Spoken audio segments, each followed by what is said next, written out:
What's up, guys? Welcome back to the channel. I just did this video for the other new channel, Light Capital. It's linked below. It's pinned to the top comment. Go there and look at that new channel. It's all things finance, economics, etc. But I felt like on the on-site channel, this is important to talk about. Nancy Pelosi is on an Asian tour. I don't know why, but US elites, they do these worldwide tours. It's probably a money laundering thing.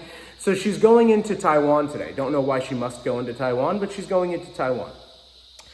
The Chinese military said if Nancy Pelosi's plane flies over the Taiwanese straits, we're going to shoot it out of the sky. The U.S. administration has responded with we'll send fighter escorts along with 5 carriers, including the USS Ronald Reagan.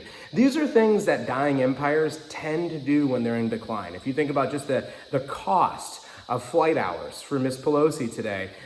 When you've got 5 carriers in the area, you've got half of NATO, you have Japan, you have Korea. I mean, it's pretty crazy. Ultimately, what's happening here is a posturing between the rising power, which is China, and the declining power, or the declining previous dominant power, which is the US, which at this point in time is not set in stone as to whether the US will continue to decline and China will continue to rise. Actually, these interactions at this point, when both parties become about equal, they typically fight, like the Dutch and British, the British and the Americans, I mean, the Ottomans and the Dutch. I mean, this goes way back to whenever a rising power arrives on the scene, they fight for world dominance positioning.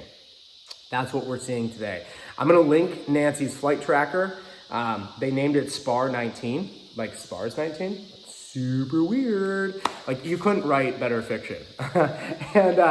And we'll know in the next few hours if China is going to make good on their word and actually aggressively militarily make action, or if the US is going to be wise and go, oh man, they're not playing games, let's not do this. Either way, if they do that, one of them leaves the interaction looking like a dog with their tail behind the legs or under their legs, whatever it is. They leave the interaction looking like a bitch, okay? Like, that's what happens.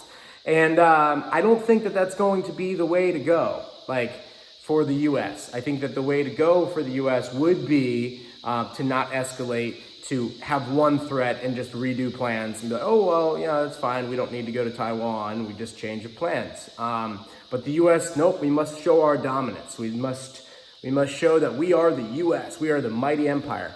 And this is very typical of an empire in decline. So watch that flight tracker app. Today could be the day, like, where things go hot with China and the world sees who's the dominant power. And at this point in time, it's untested, so we don't really know. We don't really know how good those subsonic missiles are with the Chinese. We don't know, what the U.S. has to defend against that. And there are 5 U.S. carriers. I mean, it would be an absolute tragedy if China took those guys out today, and then I'm sure the U.S. would escalate. So when all else fails, they take you to war. It's unfortunate, but this is what empires, this is what governments, this is what they do. So be mindful of this, take care of you and your family, and watch this as it develops. I'll see you guys down in the comments. Peace.